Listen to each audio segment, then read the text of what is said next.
সুপ্রিয় দর্শক মণ্ডলী, আসসালামু আলাইকুম। দেশে এবং দেশের বাহিরে যে যেখান থেকে শুনছেন, আশা করি ভালো আছেন, সুস্থ আছেন।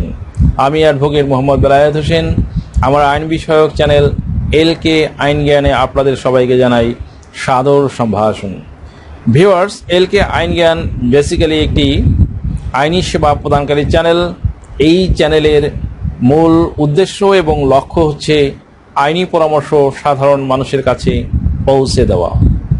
ভিউয়ার্স, LK আইন জ্ঞানের আজকের ধারাবাহিক আলোচনায় যে টপিকটি নিয়ে আলোচনা করব তা হলো ভূমিমন্ত্রীর বিদেশে হাজার হাজার কোটি টাকার সম্পদ নিয়ে নানা প্রশ্ন।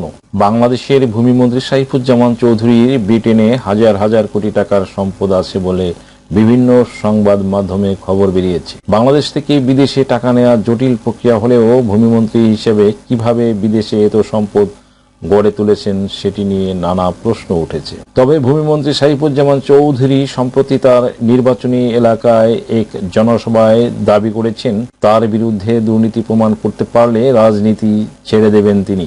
মন্ত্রী বৈধ নাকি অবৈধ উপায়ে অর্থ আয় করেছেন সেটি নিয়ে কেউ প্রশ্ন তুলছেন না। প্রশ্ন হচ্ছে, বিদেশে তিনি এত টাকা নিয়ে গেলেন কিভাবে? গত 26শে December transparency international Bangladesh TIB এক সংবাদ সম্মেলনে জানায়, এক মন্ত্রীর বিদেশে 2312 কোটি টাকার ব্যবসা রয়েছে। তবে তিনি নির্বাচনী হলফনামায় এ তথ্য দেননি।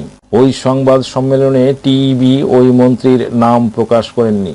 এর একদিন পরে দেশে বিভিন্ন পত্রিকায় রিপোর্ট হয় যে নাম প্রকাশ না করা সেই মন্ত্রী হচ্ছেন ভূমিমন্ত্রী সাইফুজ্জামান চৌধুরী সাহেব।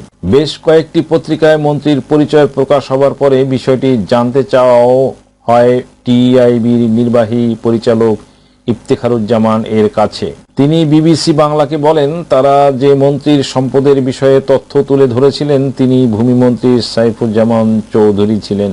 বিশেষজ্ঞরা বলছেন, বিশেষভাবে সুনির্দিষ্ট কিছু ক্ষেত্রে অর্থ নেওয়ার সুযোগ থাকলেও তা অত্যন্ত জটিল প্রক্রিয়া। এছাড়া মন্ত্রী যে খাতে যে পরিমাণ অর্থ নিয়েছেন তা এই প্রক্রিয়ার আওতাভুক্ত নয়। ট্রান্সপারেন্সি ইন্টারন্যাশনাল বাংলাদেশের নির্বাহী পরিচালক ডক্টর ইফতেখারুজ্জামান রিয়েল এস্টেট খাতে যে ক্ষেত্রে এই ইনভেস্টমেন্টগুলো, এটার জন্য বাংলাদেশ ব্যাংক এখনো কোনো অনুমোদন দেয়নি। ভূমিমন্ত্রী কি বলছেন এ বিষয়ে কথা বলার জন্য ভূমিমন্ত্রী সাইফুজ্জামান চৌধুরীর সাথে BBC বাংলার তরফ থেকে যোগাযোগ করা হলেও তার কোনো মন্তব্য পাওয়া যায়নি। বিভিন্ন সংবাদপত্রে নাম প্রকাশিত হবার পর চট্টগ্রামের আনোয়ারায় এক নির্বাচনী জনসভায় ভূমিমন্ত্রী সাইফুজ্জামান চৌধুরী বলেন, তার বিরুদ্ধে দুর্নীতি প্রমাণ করতে পারলে রাজনীতি ছেড়ে দেবেন তিনি। তিনি বলেন, আমি 1 টাকাও দুর্নীতি করিনি, কেউ বলতে পারলে রাজনীতি ছেড়ে দেব। MP মন্ত্রী হলেও আমি ব্যবসায়ী পরিবারের সন্তান। ব্যবসা করেছি, ব্যবসা না করে আমি উপোস করে থাকবো? চুরি করব নাকি আমি? মানুষের হক খেয়ে তো আমি চলতে পারবো না। হারাম পয়সায় আমার দরকার নেই। আমার পদ বেচে আমি ব্যবসা করি না। আমার এই পদের অনেক আগে আমার বাবাও ব্যবসায়ী ছিলেন, আমিও ব্যবসায়ী ছিলাম। মিস্টার চৌধুরী বলেন, আমি মনে করি রাজনীতি এবং এই MP মন্ত্রী এগুলো আল্লাহর রহমত। মানুষকে দেওয়ার মন মানসিকতা থাকতে হবে, দেশের মানুষের জন্য করতে হবে, সেবা করতে হবে। সংবাদ মাধ্যমের খবরে বলা হচ্ছে, এসব সম্পদের বর্তমান বাজার মূল্য 2300 কোটি টাকার বেশি। ভূমিমন্ত্রী নিজে এবং তার স্ত্রী মিলে বিদেশি অন্তত 6টি কোম্পানি পরিচালনা করছেন বলে তথ্য দেওয়া হয়, যেগুলোর মূল্য 16.64 কোটি পাউন্ড বা 2312 কোটি টাকা বলে জানানো হয়। বিভিন্ন সংবাদপত্রের রিপোর্টে বলা হয়েছে, যুক্তরাজ্য সরকারের ওয়েবসাইটে গিয়ে সাইফুজ্জামান চৌধুরীর নামে অন্তত 6টি কোম্পানি পাওয়া যায়, যার সবগুলোই আবাসন ব্যবসার সাথে যুক্ত। এগুলো হচ্ছে ZTZ property ventures limited, Aramit properties limited, Rukhmila properties limited, Sadakat properties limited, Zeba properties limited এবং জারিয়া প্রপার্টিজ লিমিটেড। এই সবগুলো কোম্পানিরই পরিচালকের দায়িত্বে রয়েছেন তিনি। এর মধ্যে শুধু রুখমিলা প্রপার্টিজ লিমিটেডের পরিচালক পদ থেকে তিনি সরে দাঁড়িয়েছেন বলে উল্লেখ করা হয়েছে। এই কোম্পানিটির ঠিকানা লন্ডনের ওয়ারউইক লেন। বাকি সবগুলো কোম্পানির ঠিকানা লন্ডনের ডেভনশায়ার স্কয়ার উল্লেখ করা হয়েছে। বাংলাদেশের আইনে বিদেশে অর্থ নেওয়া বেশ জটিল। মন্ত্রী টাকা কিভাবে নিয়েছেন? বাংলাদেশের আইন অনুযায়ী বিদেশে বিনিয়োগ করার নিয়ম নেই। এমনটি একজন ব্যক্তি বৈধভাবে বছরে $12,000 বেশি নিয়ে যেতেও পারেন না। এমন অবস্থায় সরকারি একজন মন্ত্রীর বিদেশে এত সম্পদের মালিক হওয়া নিয়ে আলোচনা চলছে। ভূমিমন্ত্রীর বিদেশে সম্পদ থাকার বিষয়টির সামনে আনা ট্রান্সপারেন্সি ইন্টারন্যাশনাল বাংলাদেশ। এই প্রতিষ্ঠানের নির্বাহী পরিচালক ডক্টর ইফতেখারুজ্জামান বলেন, যে উৎসগুলো থেকে তারা মন্ত্রীর এসব সম্পদের বিষয়ে জানতে পেরেছেন তা উন্মুক্ত ওয়েবসাইট।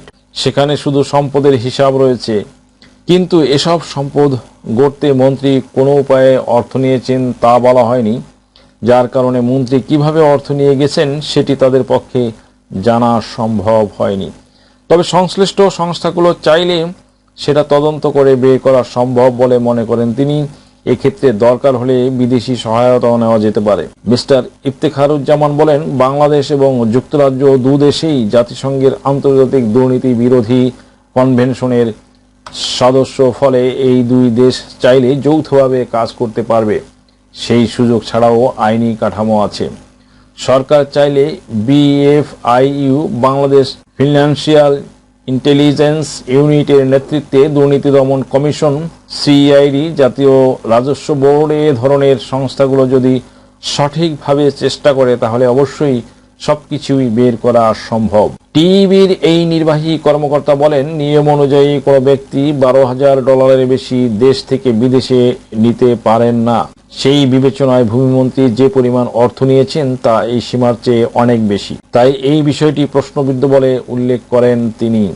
বাংলাদেশ ব্যাংক নির্দিষ্ট কিছু খাতে অর্থ নেওয়ার অনুমোদন দিলেও সেই শ্রেণীতেও ভূমিমন্ত্রীর অর্থ নেওয়ার সুযোগ নেই বলে জানান তিনি।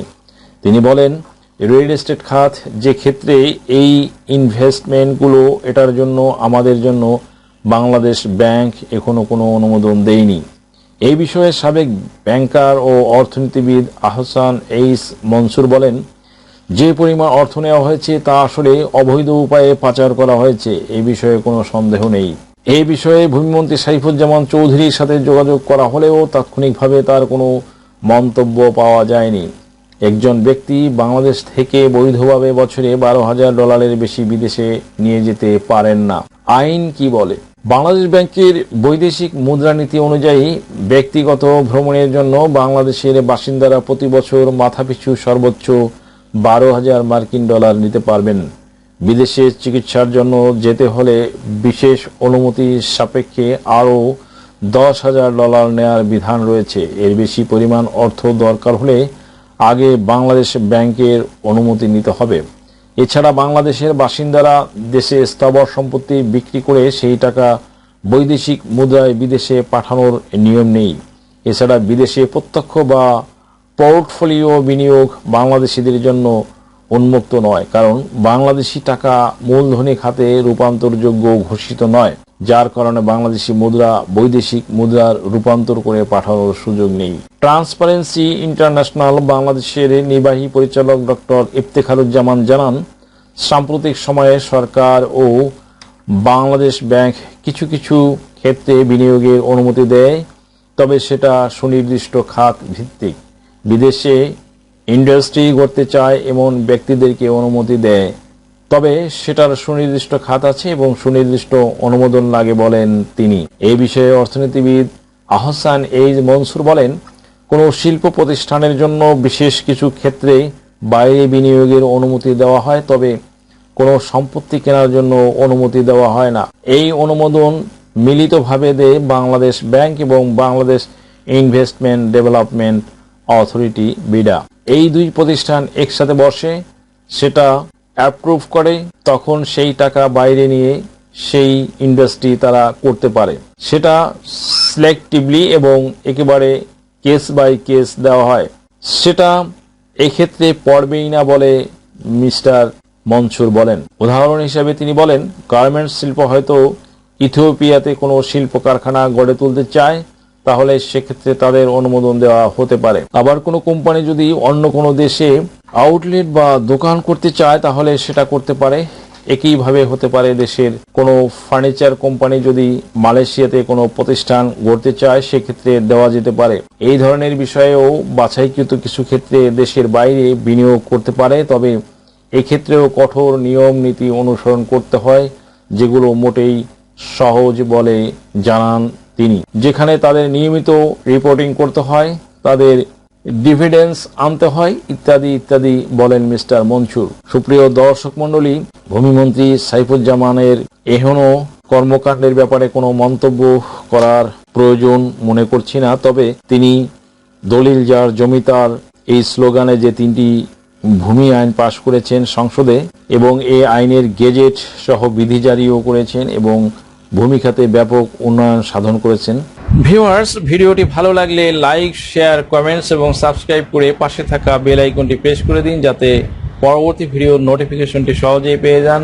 সো আজকের মতো এখানেই শেষ করছি। দেখা হবে অন্য কোনো দিন, অন্য কোনো ভিডিওতে, অন্য কোনো আইন বিষয়ক কন্টেন্ট নিয়ে। সে পর্যন্ত সকলে ভালো থাকুন, সুস্থ থাকুন। আবারও সবাইকে ধন্যবাদ জানিয়ে এখানেই শেষ করছি। আল্লাহ হাফেজ।